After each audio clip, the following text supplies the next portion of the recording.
masuk dalam hadirat-Mu untuk memuji menyembah Engkau Tuhan. Terima kasih Bapa, terima kasih. Kalau sebentar kami mau mendengarkan isi hati-Mu, kami mendengarkan firman-Mu. Urapi setiap kami dan urapi secara khusus hamba-Mu Ibu Yolanda Tuhan, yang menyampaikan firman-Mu. Biar Engkau memberikan pengurapan 2 kali lipat hikmat, marifat, pewahyuan-pewahyuan yang baru Engkau berikan kepadanya Tuhan, untuk menyatakan apa yang menjadi isi hati-Mu bagi setiap kami Tuhan Yesus. Terima kasih Bapa, terima kasih. Di dalam nama Yesus yang siap mendengarkan firman Tuhan, sama-sama katakan amin. Boleh berikan tepuk tangan Bapak Ibu Saudara. Saya persilakan Ciola.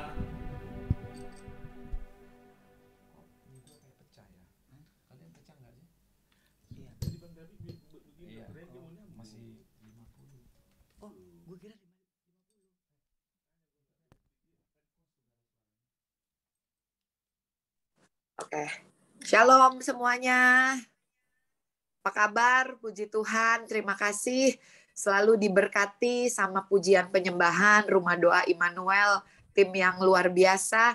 Saya percaya kita semua menikmati hadirat Tuhan ya di dalam pujian dan penyembahan hari ini. Tapi saya percaya kita bukan cuma mau menikmati, tapi ada yang juga penting, yaitu kita mau mendengarkan kebenaran firman Tuhan. Oleh karena itu sebelum kita masuk ke dalam kebenaran firman Tuhan, saya ajak berdoa sekali lagi, boleh ya? Kita doa sama-sama, kita satukan hati. Tuhan Yesus, terima kasih buat hari ini. Kami bersyukur kalau walaupun kami ketemu secara online, secara Zoom Tuhan, tetapi kami percaya Tuhan bahwa tidak ada yang dapat membatasi kasih dan kuasa Tuhan di dalam kehidupan setiap kami. Kami percaya Tuhan bahwa Engkau sedang bekerja di dalam hidup kami. Kami percaya bahwa Engkau sedang melakukan perkara-perkara yang luar biasa di dalam kehidupan setiap kami. Dan sementara kami mendengar kebenaran firman-Mu, kami percaya iman kami timbul. Kami percaya bahwa kebenaran yang kami dengar hari ini boleh memerdekakan setiap kami ya Tuhan. Roh Kudus, Engkau ada bersama dengan kami. Engkau yang akan mengajar kami. Engkau yang akan ingetin kami. Engkau yang akan menyadarkan kami bahwa Tuhan kami luar biasa, bahwa kami adalah anak-anak yang dikasihi oleh Tuhan. Terima kasih Tuhan buat hari ini, berbicaralah buat setiap kami pribadi lepas pribadi. Kami mau bawa hati yang haus dan lapar akan Engkau, sehingga selesai daripada Zoom ini Tuhan, kami dipuaskan oleh Tuhan. Ada yang baru yang Tuhan berikan buat kami pada hari ini. Karena kami ketemu Tuhan lewat persekutuan doa, lewat Rumah Doa Immanuel pada hari ini. Terima kasih Tuhan untuk hari ini. Tuhan, nyatakan kemuliaan-Mu, nyatakan kuasa-Mu, nyatakan kasih-Mu di dalam hidup setiap kami Tuhan. Terpujilah Engkau Tuhan, dan di dalam satu nama Yesus Kristus Tuhan, kami alaskan doa kami. Setiap kita yang bersuka cita menyambut kebenaran firman Tuhan, yuk sama-sama kita katakan amin. Puji Tuhan, saya hari ini mau bicara tentang yang namanya anak-anak Tuhan gak boleh baperan. Nah ya, kita sebagai anak-anak Tuhan gak boleh baperan. Atau dengan kata lain, apa-apa dibawa-bawa perasaan. Nah, saya nggak berkata bahwa kita sebagai anak Tuhan nggak boleh punya perasaan gitu ya. Tetapi kita nggak boleh baperan.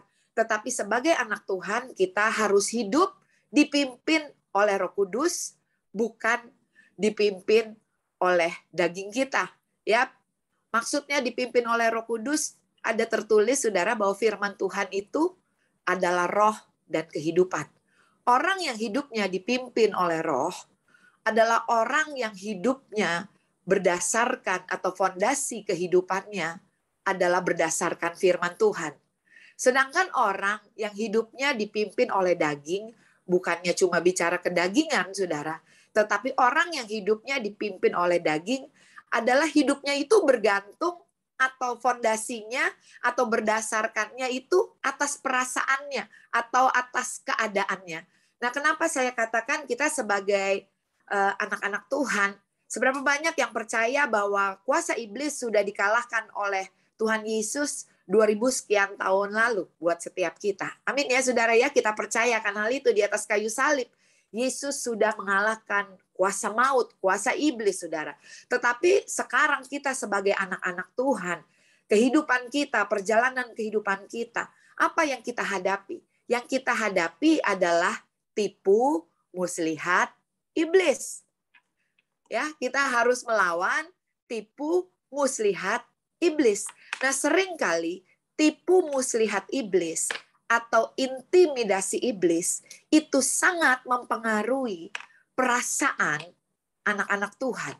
Nah, perasaan anak-anak Tuhan saya percaya itu menentukan keputusannya, menentukan saudara responnya, menentukan cara pandangnya di dalam dia menghadapi segala sesuatu di dalam dunia ini. Saudara, kalau Paulus berkata hidup ini seumpama sebuah perjalanan. Yang namanya perjalanan artinya kita nggak diam di tempat. Artinya banyak hal yang kita lewati. Banyak hal yang kita hadapi di dalam kehidupan kita. Bahkan kalau kita dengar berita hari-hari ini, dunia sedang ada di dalam krisis pangan, saudara ya. Dunia sedang ada di dalam krisis. Di dalam firman Tuhan, di dalam Ibrani 12, ayat 26 sampai 28, kalau bisa ditampilin boleh, ya. Firman Tuhan katakan, waktu itu suaranya menggoncangkan bumi. Tetapi sekarang ia memberikan janji, satu kali lagi aku akan menggoncangkan bukan hanya bumi saja, melainkan langit juga. Ungkapan satu kali lagi menunjukkan kepada perubahan pada apa yang dapat digoncangkan, karena ia dijadikan supaya tinggal tetap apa yang tidak tergoncangkan. Saudara, kita ada di dalam dunia yang berubah-ubah. Artinya, saudara, bahwa dunia ini ngalamin goncangan. Karena kita masih hidup di dalam dunia, saudara, tidak heran, saudara, hidup kita juga mengalami goncangan, mengalami perubahan demi perubahan. Kalau mungkin saya boleh bertanya hari ini, ada nggak hari ini yang hidupnya tidak punya masalah? Boleh angkat tangan. Termasuk saya yang lagi ngomong. Saya juga punya masalah kehidupan saya pribadi, lepas pribadi. Kita punya masalah kita masing-masing. Artinya, kita masih hidup di dalam dunia ini. Dengan kata lain, saya mau katakan begini. Permasalahan, goncangan, dan beban kehidupan itu adalah bagian dari kehidupan kita di dalam dunia ini. Tetapi Tuhan berkata buat setiap kita, cukuplah kasih karuniaku buat setiap kita. Kita punya Tuhan Yesus di dalam kehidupan kita, yang selalu mau menolong kita, yang selalu mau memimpin kita, yang selalu mau menuntun kita. Di dalam ayat 27 dikatakan ungkapan satu kali lagi, menunjuk kepada perubahan pada apa yang dapat digoncangkan, karena ia dijadikan supaya tinggal tetap apa yang tidak tergoncangkan. Kita bersyukur, saudara, sekalipun kita hidup di dalam dunia yang mengalami goncangan demi goncangan, tetapi status kita, yuk katakan sama-sama, status kita adalah warga negara kerajaan Allah yang tidak tergoncangkan. Amin, saudara. Itu adalah status kita di dalam Tuhan. Seringkali saya melihat orang kalau nyanyi lagu lebih dari pemenang, itu kalau di gereja lompat-lompatan, luar biasa, naikkan banner, saudara. Luar biasa. Saudara, saya mau bilang begini, lebih daripada pemenang itu bukan perasaan kita. Lebih dari pemenang itu bicara tentang status kita. Karena itu adalah yang Tuhan katakan tentang kita. Jadi bukan bicara perasaan. Sekalipun mungkin keadaanmu sekarang engkau sedang ada di bawah. Mungkin sekarang keadaanmu engkau lagi dalam keadaan yang tidak enak, yang tidak baik. Tetapi saya mau katakan siang hari ini, statusmu tetap adalah anak-anak yang lebih daripada pemenang di dalam Tuhan. Amin, saudara. Karena hidup kita tidak ditentukan oleh keadaan kita, tetapi hidup kita ditentukan oleh kata firman Tuhan. Di dalam kitab Yakobus ada tertulis, saudara, bahwa firman Tuhan itu adalah kaca rohani kita. Sebagaimana Tuhan melihat kita.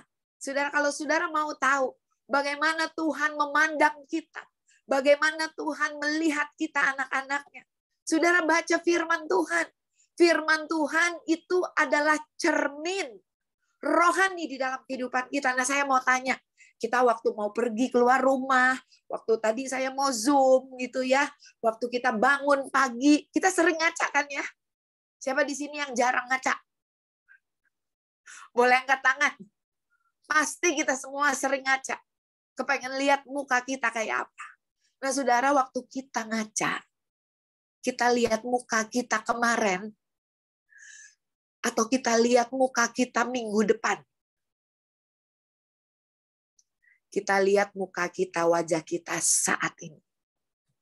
Kita lihat wajah kita saat ini. Demikian pula waktu kita melihat firman Tuhan, waktu kita mengaca kepada cermin rohani kita, kita sedang melihat diri kita secara rohani saat ini. Amin. Oleh karena itu waktu perasaan melanda, waktu ketakutan melanda, waktu kekhawatiran melanda, waktu merasa tidak dikasihi, waktu merasa tidak berharga, waktu merasa ditinggalkan, waktu merasa direndahkan dan diremehkan. Saya mau katakan anak-anak Tuhan, cepat-cepat berkaca kembali kepada firman Tuhan. Firman Tuhan katakan bahwa kita adalah kesayangannya, biji matanya, yang diukir di telapak tangannya. Dia katakan, sekali-kali aku tidak pernah meninggalkan dan membiarkan engkau. Siapakah kita, Daud berkata, sehingga kita begitu berharga di mata Tuhan. Bahwa setiap kita adalah pribadi-pribadi yang berharga di mata Tuhan. Apapun keadaan kita, apapun musim kehidupan yang kita lewati, tetapi kita bisa punya iman bahwa kita adalah anak-anak yang berharga, yang dikasihi oleh Tuhan, yang tidak pernah ditinggalkan dan dibiarkan. Dan kita adalah anak-anak yang lebih daripada pemenang. Apa yang kita mau pegang hari-hari ini? Semuanya berganti-ganti. Semuanya mengalami perubahan demi perubahan. Apa yang kita mau pegang yang tidak tergoncangkan?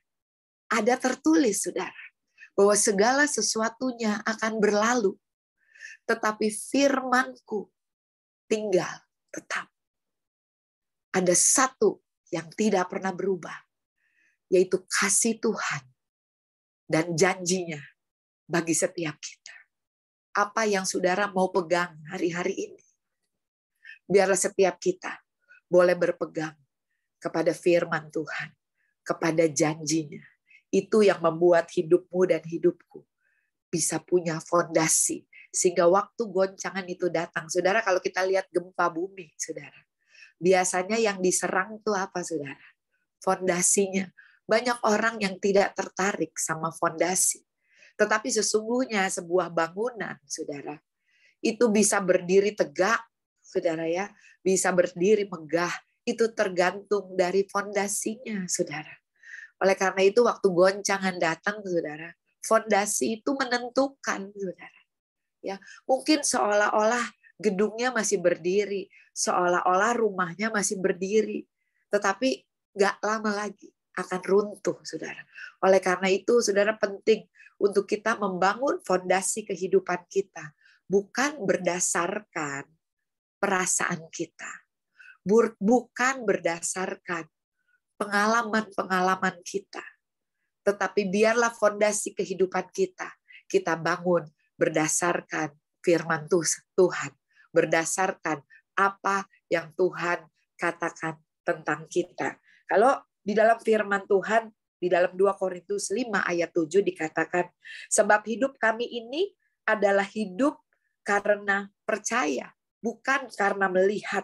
Di dalam 2 Korintus 4 ayat 18 dikatakan, sebab kami tidak memperhatikan yang kelihatan, melainkan yang tidak kelihatan.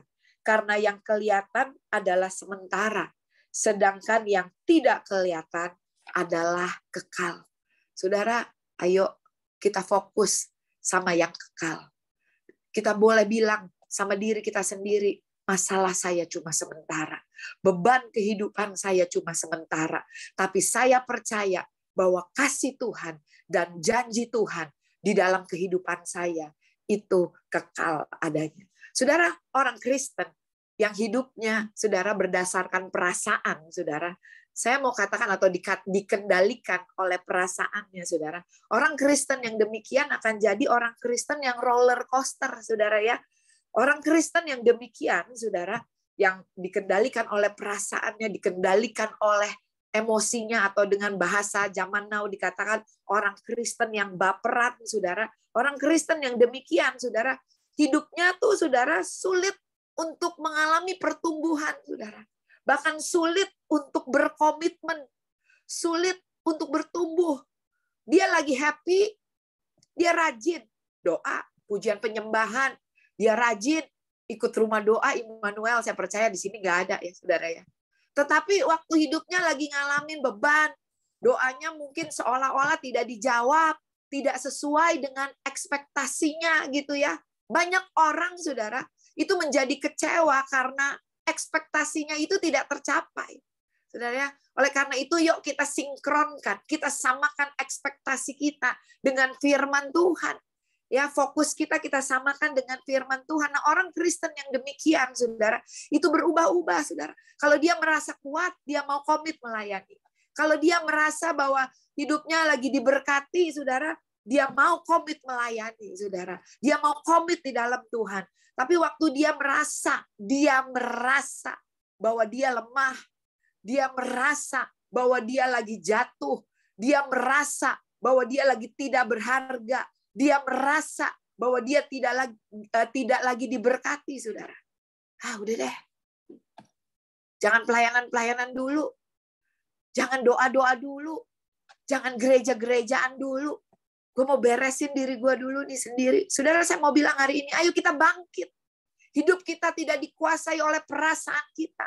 Tidak ditentukan oleh perasaan kita. Bahkan banyak, saudara, saya kalau ngajak teman-teman gitu ya, yuk gitu ya, kita ke gereja, atau yuk kita ke persekutuan doa, atau yuk kita ngapain gitu ya, saudara ya. Tiba-tiba, saudara, langit mendung. Tiba-tiba semuanya gelap gitu ya, mendung. Nah, kalau udah mendung, gelap, saudara, biasanya apa? Mager, tahu ya mager ya? Males gerak, males keluar dari selimut, males keluar dari rumah, males ngapa-ngapain, mager. Bisa nggak jadi loh. Malamnya udah semangat. Mau ke persekutuan doa, mau ibadah, mau ikut Zoom rumah doa Immanuel. Tiba-tiba, saudara, mendung. Nggak jadi perasaan enakan ngopi. Perasaan enakan di bawah selimut nonton Netflix.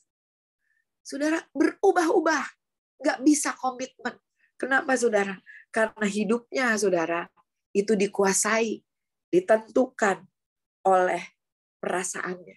Nah, saudara, saya percaya anak-anak Tuhan atau orang-orang Kristen yang dewasa, saudara, hidupnya itu tidak baperan. Ya, saudara, bicara dewasa itu adalah pilihan. Kalau menjadi tua itu pasti. Ya, tetapi untuk menjadi dewasa itu pilihan kita. Bahkan saya membaca, saudara, di dalam firman Tuhan saya baru tahu, saudara, bahwa kata murtad, saudara, itu bukan cuma artinya bahwa kita itu menolak Yesus, bahwa tidak mengakui Yesus sebagai Tuhan dan Juru Selamat, saudara. Kata murtad itu artinya juga tidak ada pertumbuhan, tidak ada perubahan. Itu sama dengan murtad. Makanya, saudara, jadi anak-anak Tuhan harus berubah. Harus ada pertumbuhan. Harus semakin dewasa di dalam Tuhan. Karena saya percaya, orang-orang yang dipercayakan lebih, saudara, adalah orang-orang yang dewasa. Gak mungkin kita percayakan hal-hal yang luar biasa yang lebih kepada kanak-kanak, saudara. Ya, kalau kita lihat anak-anak, saudara ya, itu ya baperan. Kalau mut-mutan, betul pernah lihat anak-anak ya, saudara ya. Kalau kurang tidur, cranky, marah, ngambek-ngambek gitu ya. Ini nggak mau, itu nggak mau, saudara. Tapi kita sebagai anak-anak Tuhan yang dewasa nggak demikian, saudara. Apapun perasaan kita, waktu kita udah komit, saudara, kita bangun, kita kerjakan apa yang kita sudah komitmen. Amin, saudara. Itu bicara tentang kedewasaan, saudara. Bahkan kalau kita baca di dalam firman Tuhan, saudara, di situ ada dikatakan, kalau dulu aku masih kanak-kanak, tetapi sekarang aku meninggalkan kanak-kanakku. Saudara, itu saya mau bilang begini, bukan soal Inggris-Inggrisan ya, saudara ya. Tapi saya mengajak saudara kalau dapat satu kata gitu ya yang jadi revelation di dalam hati kita, coba belajar untuk lihat terjemahan lain gitu ya. Itu karena bahasa Indonesia, saudara, kosakatanya itu sangat terbatas gitu ya. Tetapi bahasa Inggris itu punya kosakata yang sangat banyak gitu. Jadi waktu kita dapat sesuatu dan kita lihat di dalam terjemahan lain, saudara, itu kita bisa dapat revelation yang lebih banyak lagi gitu, seperti sesuatu yang dibukakan, disingkapkan gitu, saudara ya. Ternyata di dalam terjemahan bahasa Indonesia dikatakan meninggalkan sifat kanak-kanak itu. Di dalam terjemahan bahasa Inggrisnya salah satunya dikatakan menghancurkan sifat kanak-kanak itu, saudara. Bukan meninggalkan, saudara. Kalau meninggalkan sewaktu-waktu bisa balik lagi, saudara. Betul?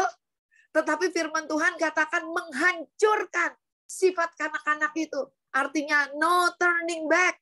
I have decided to follow Jesus. No turning back. Menghancurkan sifat kanak-kanak itu, saudara. Nah, oleh karena itu, saudara, biarlah hidup kita hari-hari ini, saudara, kita perkuat akar kita. Kita perkuat fondasi kita, saudara. Artinya begini, bukan cuma rajin ke gereja, bukan cuma rajin pelayanan, bukan cuma rajin ikut persekutuan doa, atau rajin dengerin YouTube, saudara. Tetapi juga harus rajin baca Alkitab. Amin. Roma 10 ayat 1-3, saudara. Yuk kita lihat sebentar Roma 10 ayat 1-3. Firman Tuhan katakan demikian.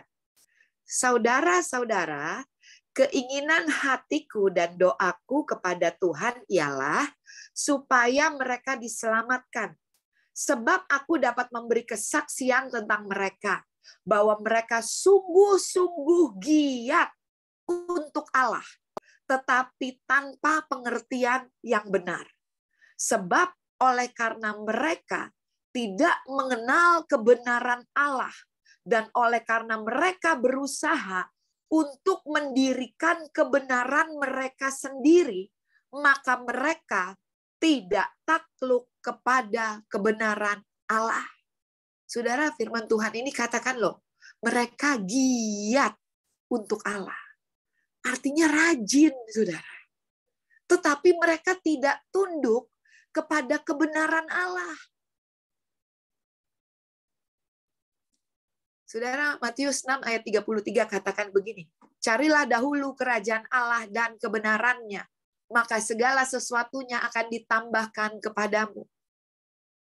Cari kebenaran, jangan pembenaran. If you're looking for pembenaran, justification, you are not going anywhere. Kalau hidup kita mencari pembenaran untuk membenarkan apa yang salah yang telah kita lakukan, saudara, you are not going anywhere. Tapi biarlah kita cari kebenaran. Apa itu kebenaran, saudara? Firman Tuhan adalah kebenaran.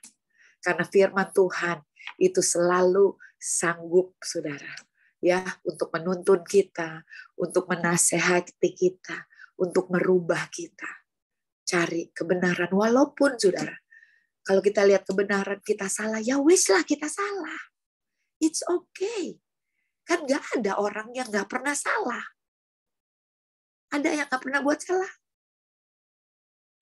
Gak ada ya. Semua kita pernah buat salah. Oleh karena itu kita butuh Tuhan.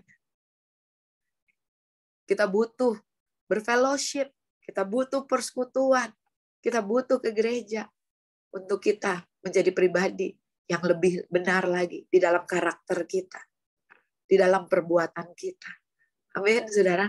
Nah, saudara, di sini dikatakan, saudara, bahwa kita hidup jangan ditentukan oleh perasaan. Tetapi apa kata Tuhan? Yuk kita lihat sebentar Matius 14. Kita mau belajar nih. Matius 14 ayat 27 sampai 31.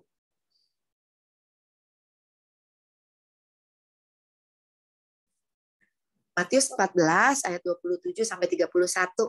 Ini cerita yang udah terkenal, kita semua tahu ya. Tetapi segera Yesus berkata kepada mereka, "Tenanglah, aku ini, jangan takut." Lalu Petrus berseru dan menjawab dia, "Tuhan, apabila engkau itu, suruhlah aku datang kepadamu berjalan di atas air." Kata Yesus, "Datanglah." Maka Petrus turun dari perahu dan berjalan di atas air mendapatkan Yesus.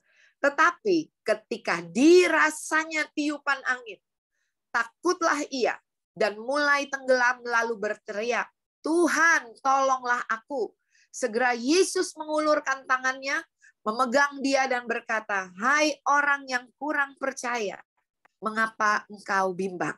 Saudara, dari cerita ini, saudara, di dalam Matius 14, kita boleh belajar dari Petrus. Kalau kita baca ayat-ayat sebelumnya, saudara, ini murid-murid Yesus berjalan bersama dengan Yesus, pelayanan, saudara. Mereka lihat Yesus buat mujizat, buat 5 roti dan 2 ikan, kasih makan 5.000 orang laki-laki. Mereka melihat Yesus berjalan di dalam sign and wonders. Mereka melihat Yesus berjalan melakukan mujizat demi mujizat, saudara. Tetapi hari itu, waktu mereka ada di dalam perahu dan ada badai, saudara. Seketika mereka lupa bahwa mereka pernah bersama dengan Yesus melakukan mujizat. Mereka pernah melihat mujizat yang Yesus lakukan. Bahkan kalau buat kita hari-hari ini, mungkin saudara, siapa di sini yang nggak pernah ngalamin kebaikan Tuhan? Siapa di sini yang nggak pernah ngalamin pertolongan Tuhan? Kita semua pernah ngalamin kebaikan dan pertolongan Tuhan di dalam hidup kita. Tetapi seringkali waktu masalah yang lain datang, kita lupa. Karena apa, saudara? Karena seolah-olah masalah yang baru lebih besar daripada Tuhan yang pernah tolong kita. Karena kita lupa sama apa yang Tuhan pernah lakukan. That's why Tuhan bilang, saudara, renungkanlah firman-Ku siang dan malam. Supaya engkau seperti pohon yang ditanam di tepi aliran air yang akan berbuah pada waktunya. Even when I don't see it, you're working. Even when I don't feel it, you're working. You never stop working. You never stop working. Tuhan gak pernah berhenti, saudara, buat saudara dan saya. Firman Tuhan gak katakan begini, renungkanlah masalahmu siang dan malam. Supaya gak bisa tidur, gak bisa makan, sakit kepala, sakit mah. Enggak, saudara.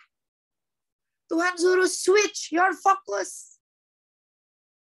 Ganti apa yang kau pikirkan. Pikirkan janji Tuhan. Renungkan janji Tuhan. Ganti, saudara, ketakutan kita, kekhawatiran kita dengan janji Tuhan. Kita lihat Petrus di sini. Dia langsung katakan, saudara, itu hantu. Ternyata Yesus bilang, ini aku, Petrus. Masa lupa? Kalau 5 roti dan 2 ikan aja bisa kasih makan 5.000 lebih orang. Aku juga bisa berjalan di atas air. Lalu Petrus bilang begini, kalau itu engkau, Guru, suruh aku datang kepadamu. Suruh aku jalan di atas air. Nah, saudara, ini nih, saudara, ya, kita fokusnya sama Yesus jalan di atas air. Saudara, maaf ya, bahkan itu ada pesulap, saudara, yang bikin sesuatu yang spektakuler. Mereka bikin sesuatu yang mereka bisa bikin jalan di atas air. Saudara, Yesus bikin sign and wonders. Kalau saudara lihat, waktu ada sign di satu tempat, sign itu mengarahkan kita, menunjukkan kita kepada sesuatu. Kalau hidup kita berdasarkan sign and wonders, waktu engkau nggak dapetin mujizat, kalau engkau nggak lihat tanda, engkau bisa kecewa dan meninggalkan Tuhan. Tapi hidup kita bukan karena apa yang kita lihat. Hidup kita karena apa yang kita percaya. Saudara, sign and wonders itu mengarahkan kita kepada Jesus, our Savior. Sign and wonders itu mengarahkan kita kepada Mesias, Juru Selamat kita, saudara. Saudara, biarlah hidup kita bukan cuma fokus kepada mujizatnya, tetapi biarlah hidup kita fokus kepada Dia yang mengasihi kita, kepada Dia yang sudah mati buat setiap kita, Dia yang memindahkan kita dari gelap kepada terang, Dia yang memindahkan kita dari maut kepada kehidupan. Biarlah itu yang menjadi fokus kita. Amin, saudara. Saudara, lihat Petrus, saudara. Dia bilang, kalau engkau itu, suruh aku jalan datang kepadamu. Saat itu juga, saudara, Yesus katakan, ini aku, mari datanglah. Orang fokusnya, Petrus jalan di atas air. Orang fokus sama mujizatnya, saudara. Saya juga baru ngeh. Coba ngeh nggak? Firmannya apa? Firmannya bukan jalan di atas air. Yesus bilang begini, mari datanglah. Mungkin saat itu, kalau Petrus naik pesawat, Petrus jalan di atas awan. Karena firmannya bukan berkata, Petrus jalan di atas air. Firmannya berkata, mari datanglah. Artinya, apapun yang ada di situ, Petrus jalan di atas kebenaran firman Tuhan. Petrus berjalan di atas kuasa firman Tuhan. Amin, saudara. Saudara, saya percaya, saudara. Yuk belajar dari Petrus. Lihat, saudara. Yesus sudah katakan itu, mari datanglah. Dia berjalan di atas air mendatangi Yesus. Tetapi waktu perasaannya, waktu mulai dirasanya, angin bertiup kencang. Ya mungkin air mulai nyiprat karena badai. Waktu mulai dirasanya, dia mulai takut. Dan dia pelan-pelan mulai tenggelam. Saudara, kalau kita hidup pakai perasaan, kita terus dihantui sama ketakutan. Kita terus dihantui sama kekhawatiran. Bahkan gak heran, saudara. Kalau kita pakai perasaan waktu kita di atas, kita bisa jatuh di dalam overconfident dan kesombongan. Tapi biarlah hari-hari ini, ayo kita hidup di atas kebenaran firman Tuhan. Ya, bagaimana, saudara, caranya, saudara? Agar hidup kita itu tidak baperan, tidak dipengaruhi oleh perasaan, saudara, ya, tidak dikuasai oleh perasaan, saudara. Yuk kita lihat, kita belajar dari Daud di dalam 1 Samuel 30. Cukup panjang ayatnya, ayat 1 sampai 20, tapi mungkin saya akan baca sebagian-sebagian, saudara. Ya, kita tahu ceritanya bahwa Daud mengalami kekalahan, ya, waktu keluarganya, rakyatnya itu disiklak, saudara, ya, diserbu oleh orang Amalek. Bukan cuma keluarganya, saudara, tetapi harta benda mereka juga semua diangkut, ya, dijarah oleh orang Amalek. Tetapi kalau kita lihat, saudara, di ayat yang ke-6, boleh tolong tampilin ayat yang ke-6, next. Ya, di sini dikatakan mulai dari ayat 4. Lalu menangislah Daud dan rakyat yang bersama-sama dengan dia itu dengan nyaring. Sampai mereka tidak kuat lagi menangis. Saudara bisa bayangkan, pernah ngalamin nangis sampai udah nggak bisa nangis? Saking kecapean nangis? Nah, ya. Juga kedua istri Daud ditawan, yakni Ahinoam, perempuan Yisrael, dan Abigail, bekas istri Nabal, orang Kamel itu. Dan Daud sangat terjepit karena rakyat mengatakan hendak melempari dia dengan batu. Seluruh rakyat itu telah pedih hati, masing-masing karena anaknya laki-laki dan perempuan. Tetapi Daud menguatkan kepercayaan kepada Tuhan Allahnya. Nah ini nih, saudara, belajar untuk merenungkan firman Tuhan. Saudara bisa bayangkan, Daud orang yang biasa menang di dalam peperangan. Tapi saat itu, dia harus ngalamin yang namanya kalah. Bukan kesalahannya, Daud juga ngalamin kehilangan. Daud juga ngalamin kehilangan harta benda, istri, dan anak-anaknya, saudara. Tetapi orang-orang semua marah kepada Daud. Orang-orang semua nyalahin Daud, saudara. Bahkan di sini dikatakan, saudara, mereka menekan Daud, saudara. Mereka mau melempari Daud, saudara, dengan batu, saudara. Jadi bisa bayangkan, bisa direnungkan betapa Daud sedang dalam keadaan yang terhimpit. Bukan cuma malu atau gengsi karena kalah, tapi dia kehilangan orang-orang yang berharga. Dia disalahkan oleh rakyat, bahkan dia terjepit, tertekan, saudara, mau dilempari batu oleh rakyat. Tetapi Daud sungguh luar biasa. Di sini dikatakan, dan Daud sangat terjepit karena rakyat mengatakan hendak melempari dia dengan batu. Seluruh rakyat itu telah pedih hati, masing-masing karena anaknya laki-laki dan perempuan. Ini kita boleh garis bawahi, tetapi Daud menguatkan kepercayaannya kepada Tuhan Allahnya. Saudara, saya mau bilang ini pilihan. Daud bisa dikuasai oleh perasaannya. Perasaan sedih, perasaan marah, perasaan kecewa, perasaan takut, perasaan khawatir. Daud punya pilihan untuk kecewa sama Tuhan dan berkata, nggak mau ikut Tuhan lagi. Nggak mau Tuhan-Tuhanan lagi. Karena Daud bisa merasa bahwa Tuhan meninggalkan dia. Daud bisa merasa Tuhan nggak fair sama dia. Tetapi boleh belajar dari Daud di ayat 6 ini, saudara. Firman Tuhan katakan, tetapi Daud, dia memilih untuk menguatkan kepercayaannya kepada Tuhan Allahnya. Saudara, apa sih menguatkan kepercayaan kita kepada Tuhan? Saya percaya bicara tentang menguatkan kepercayaan kita kepada Tuhan, saudara. Itu bicara tentang baca Alkitab, bicara tentang pujian penyembahan, bicara tentang doa, bicara tentang ada di dalam fellowship bersama anak-anak Tuhan untuk saling menguatkan satu dengan yang lainnya, saudara. Di dalam Amsal 2 ayat 2, saudara. Di dalam, saya ambil dari terjemahan The Passion Translation, itu bagus banget. Amsal 2 ayat 2, di situ dikatakan begini, karena itu latihlah hatimu untuk mendengarkan. To listen with your heart. Karena itu latihlah hatimu untuk mendengarkan. To listen with your heart. Wow, saudara. Saudara, gimana bisa mendengarkan dengan hati, saudara? 1 Petrus 4 ayat 7, firman Tuhan katakan begini. Kuasailah dirimu. Kesudahan segala sesuatu sudah dekat. Karena itu kuasailah dirimu dan jadilah tenang. Supaya kamu dapat berdoa. Saudara, ternyata Tuhan udah kasih tahu bagaimana caranya berdoa. Makanya Yesus setiap kali dia menyingkir. Setiap kali dia menyingkir. Setiap kali dia menyingkir.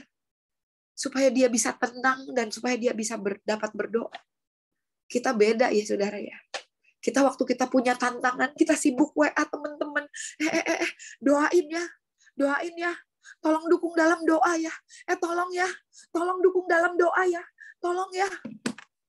Kita sibuk cari teman, cari hamba Tuhan. Kita sibuk. Sibuk. Tetapi 1 Petrus 4 ayat 7 bilang begini. Kuasailah dirimu. Jadilah tenang. Supaya kamu dapat berdoa.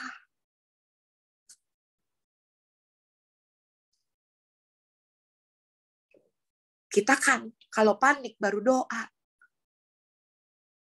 Kalau punya masalah baru gila-gilaan doa. Ya salah sih saudara. Tetapi firman Tuhan katakan, kuasailah dirimu. Jadilah tenang.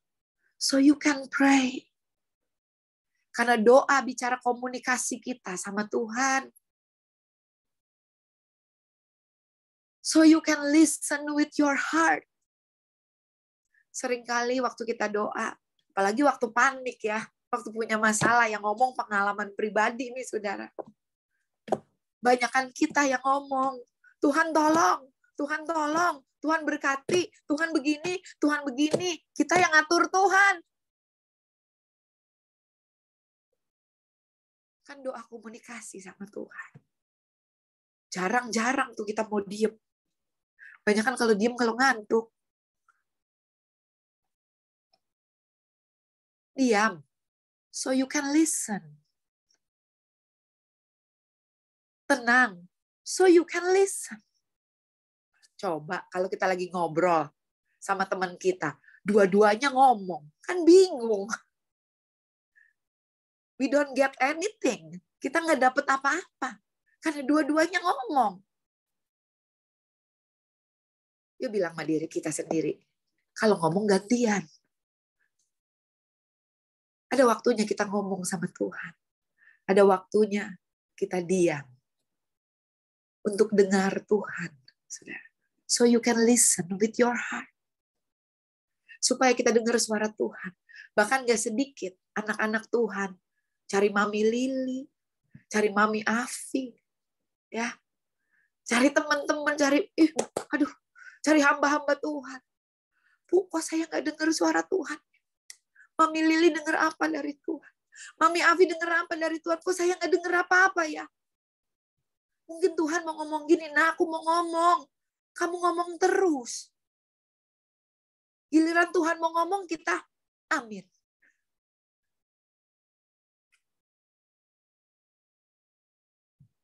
Daud memilih untuk menguatkan kepercayaan. Dengan kata lain, Daud kasih waktu Tuhan untuk intervensi, untuk ngomong, untuk ajarin dia. Daud kasih waktu mustinya, saudara. Daud sibuk untuk susun strategi, untuk balas dendam, dan segala macam, saudara. Untuk serang balik, saudara. Tapi enggak.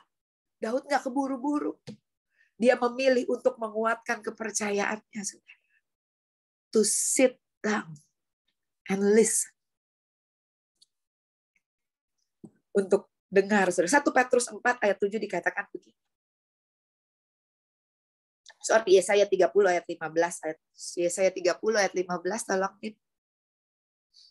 Firman Tuhan bilang begini. Sebab beginilah firman Tuhan Allah yang Maha Kudus Allah Israel. Dengan bertobat dan tinggal diam, kamu akan diselamatkan. Dalam tinggal tenang dan percaya, terletak kekuatanmu, tetapi kamu enggan. Di dalam tinggal tenang dan percaya, di situ letak kekuatanmu. Saudara, banyak dari kita, saudara, waktu lagi dalam masalah atau tantangan, saudara.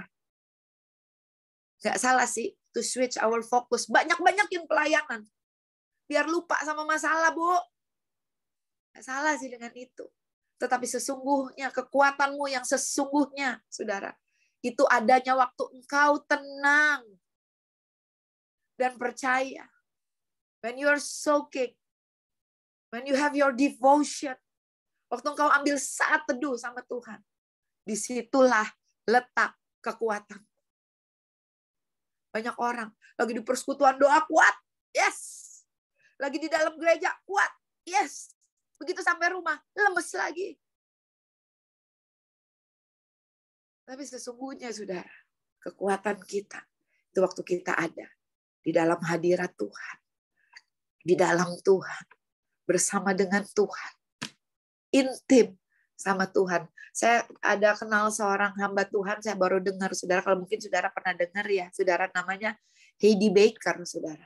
Ternyata Heidi Baker itu kuat, salah satu hamba Tuhan yang kuat soaking in His presence 1 minggu, saudara. Saya bilang, wow, 1 minggu.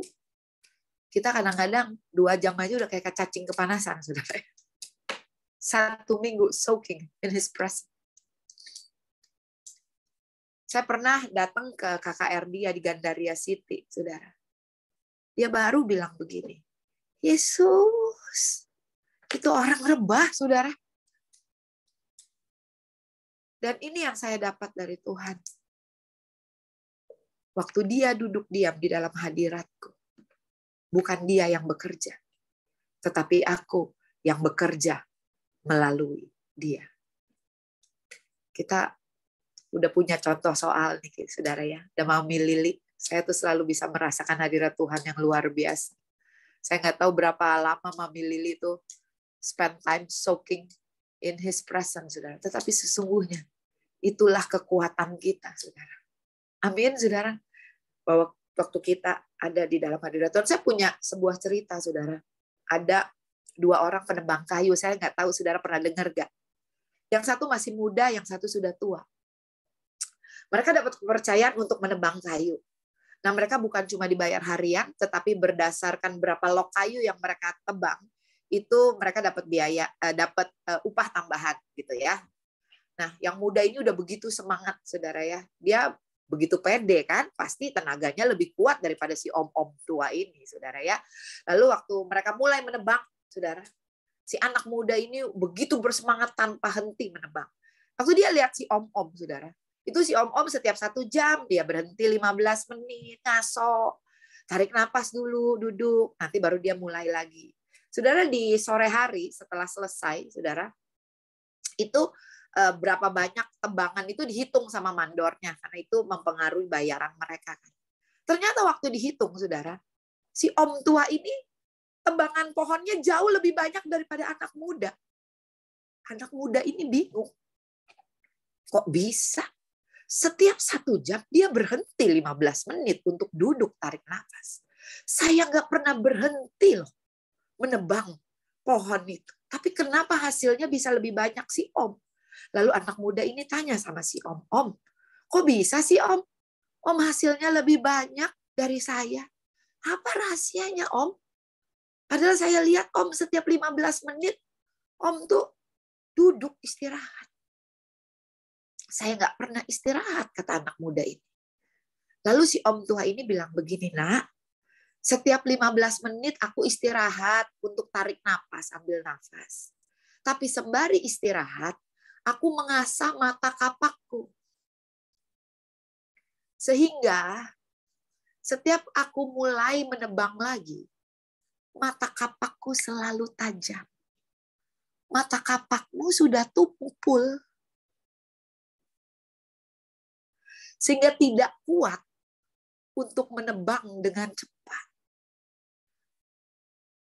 Kekuatan, dia bilang, poinnya bukan di kekuatanmu anak muda, tetapi di mata kapakmu. Nangkep pesan profetiknya. Banyak kali Tuhan bilang gini, tarik dirimu sebentar untuk diam di dalam hadiratnya, saudara. Untuk menguatkan kepercayaan kita, saudara. Untuk asah mata kapak kita. Untuk kita lebih tajam lagi. Tajam di dalam pendengaran. Tajam di dalam kepekaan kita pada Tuhan. Tapi kita sibuk pelayanan, sibuk nyelesain masalah, sibuk cari pertolongan, sibuk. Kata Tuhan, asah mata kapak. Kuatkan kepercayaan. Yesaya 40 ayat 31. Ini ayatnya, saudara. Yesaya 40 ayat 30 sampai 31.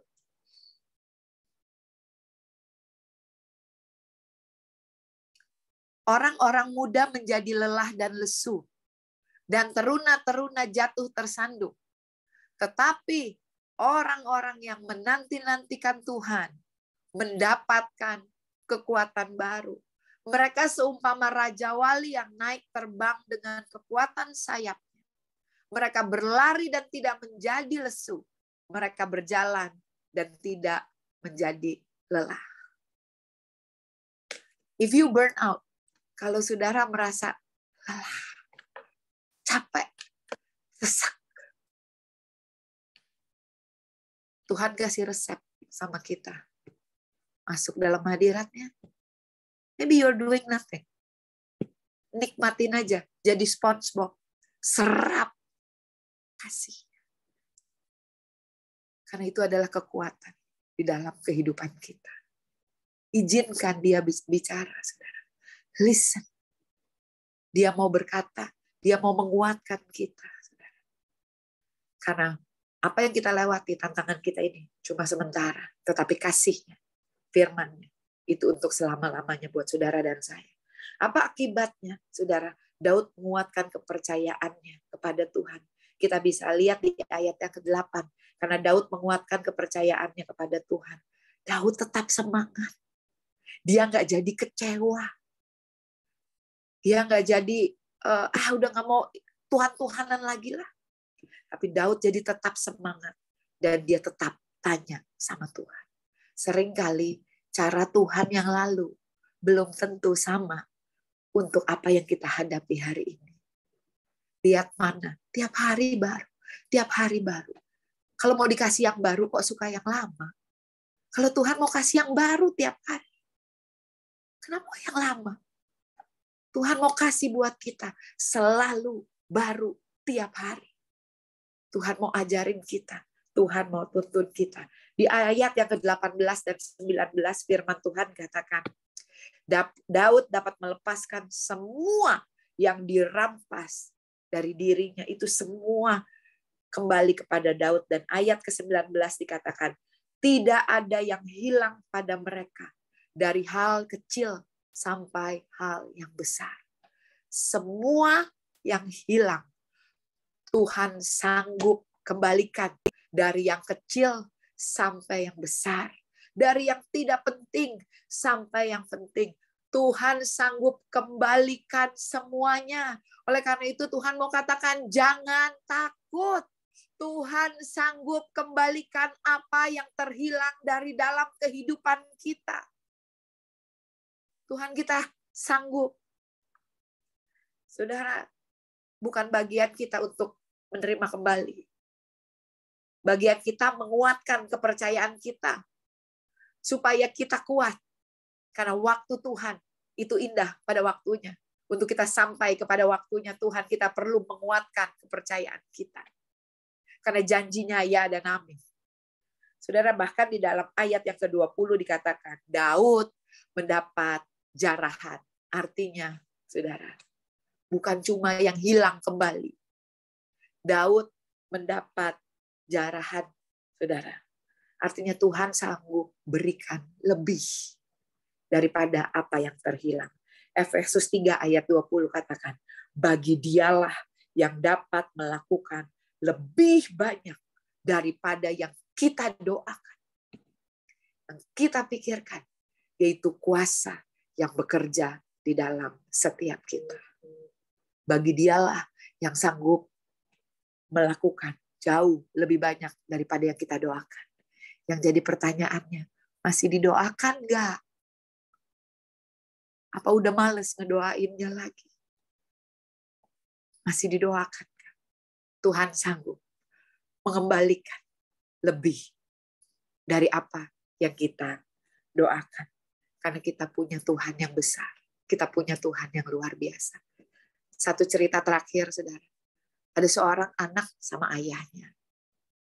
Anak ini sering dengar cerita papanya. Bahwa papanya punya Tuhan yang besar. Punya Tuhan yang luar biasa.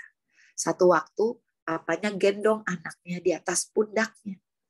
Dan anaknya lihat pesawat terbang sama papanya. Ya terbang gitu ya. Terus papanya bilang, itu pesawat besar sekali. Gitu ya. Anaknya tanya, seperti Tuhannya papa? Besarnya seperti Tuhannya papa? Gitu anaknya tanya. Ya, kata papanya, bahkan lebih besar. Pokoknya besar sekali. Lalu anak itu melihat ke langit. Dan dia bilang begini, kok kecil pak? Pesawatnya kecil. Kata papa besar. Saudara, setelah itu saudara, papanya bilang ini, besok kita pergi ya ke airport. Esok harinya, papanya ajak anaknya ke airport. Papanya bilang begini, ini yang kamu kemarin lihat di atas langit. Ini dia pesawatnya. Waktu anaknya lihat, anaknya bilang gini, wow, gede banget pak. Gede banget pak. Kok kemarin kecil? Karena kemarin kamu lihatnya dari jauh. Sekarang kamu lihat dari dekat. Besar sekali kan, Nak?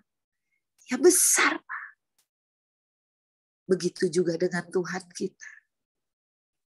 Semakin engkau dekat sama Dia, semakin engkau dapat mengerti dan melihat kebesaran Tuhan.